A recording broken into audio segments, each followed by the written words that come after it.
What's up, guys? Welcome back to the channel. It's the NHL offseason and there's very little hockey media and news just to cover right now. So as always, I'm here to push you guys through these dark months of the hockey year to get you prepared for the 2024-25 NHL season. So today it's August and we're going to be talking about where I think every team is going to finish in the standings. We're going to break this up into 4 parts. Today I'm going to be covering the Atlantic Division, predicting where I think all 8 of these teams are going to finish in their respective division. Now, this is easily the most difficult one to cover because every single team is either trending upwards or they're already ready to be competing for a Stanley Cup. So before we get into this one, if you guys want to follow along with this series, make sure you hit that subscribe button. It'll let you know whenever I post the other parts that pertain to this video, and let's get right into this one. So let's start with the team that I think is going to finish in last place, and it really stinks that I have to put them this low, but I have the Montreal Canadiens finishing at 8th again.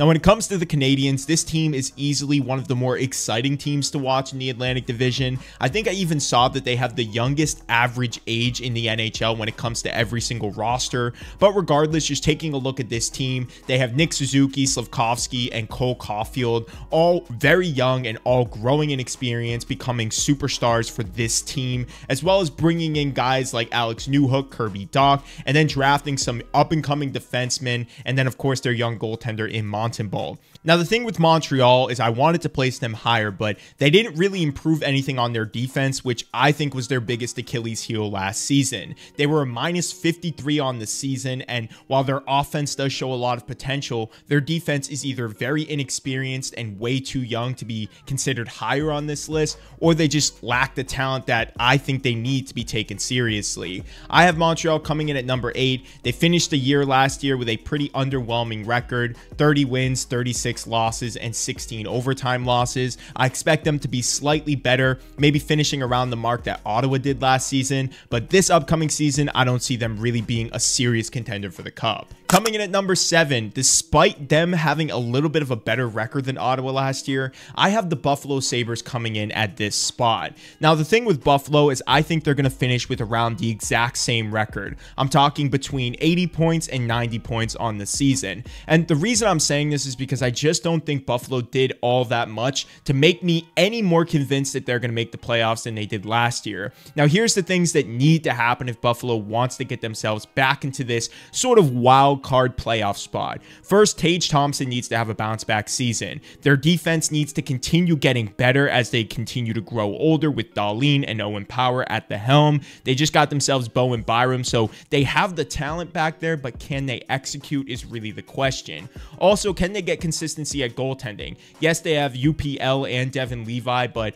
UPL just had his first real good season with the team, and they're both incredibly young, so we're projecting them to be better goalies, even though we haven't seen it translate onto the ice. Now, Buffalo was a +2 on the season and was very close to making a playoff spot if just a few more games went their way, but I actually have them slightly regressing by like 1 or 2 wins. I just don't see them taking another step based on the additions and subtractions that they made. So this is where I'm going to leave Buffalo heading into next season. I think they're going to finish around the exact same record. Up next, I have the Ottawa Senators, a team that a lot of you are probably thinking, well, why are they ahead of Buffalo if their team didn't really change all that much and they had a terrible goal differential last year? But when you take a look at this Ottawa roster, I feel like genuinely this team has been underperforming from the standards that they should be setting for themselves. And what I mean by that is they have a ton of talented players both on defense and offense, and now they finally got themselves a goaltender who I think is going to be very reliable heading into this season.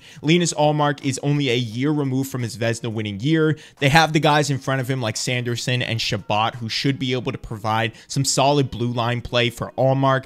I just think that this team, they have nowhere to go but up. They had Shane Pinto missing for most of the year last year. He's going to be on a revenge tour. Brady Tkachuk, after seeing his brother win a cup, is probably going to have a lot more gas in the tank to compete this year. I just can't really see this team regressing at all, and I feel like the only way for them to go is up. So I have them finishing at number 6. I don't have them making the playoffs, but I do think that they're going to be in the race towards the end of the season with some of those other middling teams. At number 5, I have the Tampa Bay Lightning. Maybe a little bit of a regression for this team, but I do think that some of the off-season stuff that happened to them is really going to change kind of the culture of this team and just the impact they're going to get on the ice from a lot of their players. First off, a move that is really underrated underrated that people aren't talking about is Mikhail Sergachev going to Utah. I think when it comes to Tampa Bay, I've always really loved their defense, and Sergachev was a big part of that. Yes, he's dealt with injuries. Yes, he hasn't always been on the ice and available for them to play, but when you lose one of your top pairing defensemen, I feel like any other team would struggle a lot with that, especially when you have Andrei Vasilevsky coming off an injury season where we're not sure how he's going to bounce back from the type of surgery he had on his back. Now, other additions that they made, they got Jake Gensel, but then they lost Steven Stamkos, so it sort of is a wash there as well. So for me, I just feel like the Tampa Bay Lightning, they lost more than they actually gained, which it's kind of tough when you're looking at a team that, yes, they made the playoffs, but they very well could have missed last season. I have them regressing a little bit. I think they're going to finish around the same mark that the Detroit Red Wings did this past year with around 90 points, and that will get them just outside of the playoffs. There is a world where I could see them finishing in 5th and getting in the playoffs depending on how the Metro goes, but at this point I can't really consider them to be a lock for the playoffs just based on some of the moves that happen. I have Tampa Bay finishing at number 5. I like this team still, and I think they could surprise us, but at this point I do feel like a regression is upon this roster. Coming in at number 4, this is the team that I'm projecting to take the biggest leap this upcoming season, and that's the Detroit Red Wings. I expect them to finish around the same mark that Tampa did last year. I feel like these two teams are going to swap spots, with them finishing around 100 points, maybe 97, 96 area. This team, they made a few moves this offseason, acquiring Cam Talbot, who should be a little bit more consistent for them in net than Husso and Lyon, and of course James Reimer, and also bringing back Patrick Kane on a one-year deal, as well as Vladimir Tarasenko, to provide some veteran scoring throughout their lineup. I think Detroit, the only thing left on the table for them to do is to re-sign Lucas Raymond and Moritz Seider. Those are two key players that are going to be the future for this organization, but I feel like there's nowhere for this team to go but up. Barring any injuries, I feel like Detroit's roster is very well constructed, and I expect them to make a playoff spot next season, just barely missing this past one. I have Detroit at number 4. I think they're going to swap spots with the Tampa Bay Lightning for next season. Coming in at number 3, I have the exact same team finishing here in the Toronto Maple Leafs. When it comes to the Leafs, I think we've all been begging them to make some additions on their defensive unit, and they finally did it. I like them bringing back Max Domi. I think they're going to be fine letting go of Tyler Bertuzzi, with guys like Matthew Nyes growing and becoming stars in their own right. I just feel like Toronto, they made some good moves this offseason that made me believe in them a little bit more. Like I said, Chris Tanev, Oliver Ekman-Larsson, those are some nice blue line additions. The only thing I really wanted Toronto to do that they didn't really address this offseason was acquire a goaltender who could be a little bit more stable for them. Now, I know they're really invested in Joseph Woll, and they brought in Anthony Solars, who should be a good backup for Woll, and they could maybe 1-2 punch those two guys, but I feel like neither of them are a reliable starter, and that's something that Toronto has been lacking for a long time now. Yes, Woll showed himself in the playoffs and should be able to put up some good numbers throughout the regular season, but his health has been a big concern for Toronto, and if you're relying on him after an injury to go to Stolarz and maybe Matt Murray, that to me, that's just not a great game plan for your goalies this upcoming season, especially with all the potential that you have in this roster. They decided to hang on to Mitch Marner. They decided to keep their core 4 for one more year, and I think that this is going to show to be all right for them. They're going to finish with a good record in the regular season, around 100 points. I expect them to finish 3rd again, basically having a similar season to the last. Coming in at number 2, this team, I expect to have a slight regression from their regular season numbers. I still think they're going to be a great playoff team,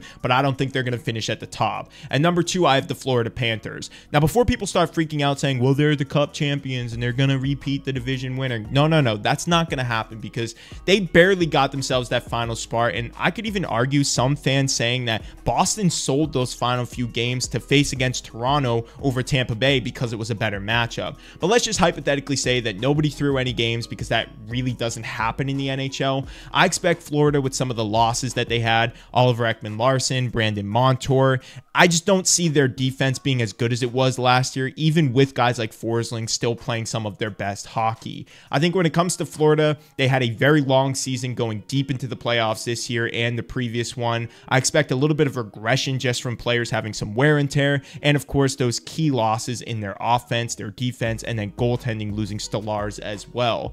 I think Florida's still going to be a great hockey team next season. I have them finishing in 2nd, so they'll probably end up with around 105 to 107 points. That's where I expect them to finish. Still a great team, but maybe just slightly under 50 wins. And coming in at number 1, I have the Boston Bruins. Now, a ton of people said that the Bruins had a bad offseason, but I disagree. Outside of the bad Allmark trade, I think the Bruins pushed all of the right buttons. First, let's talk about the Allmark Ullmark thing. Yes, losing your Vezina goalie from about a year ago is not a great move when you consider what they got back, but I do think they needed a little bit of the cap space, and this should allow them to have some more wiggle room heading into next season. I also just want to talk about how the Bruins are considered one of the younger averaged age rosters in the NHL. Like I talked about with Montreal earlier, it doesn't make sense that Boston's in this position, but I think this organization has just done a good job replacing all of their players with some up-and-coming talent every single year, and we need to put more respect onto that. Elias Lindholm's going to slot in perfectly as that top-line center, allowing the Bruins to push Pavel Zacha to the wing, something that I think he plays a lot better at than center,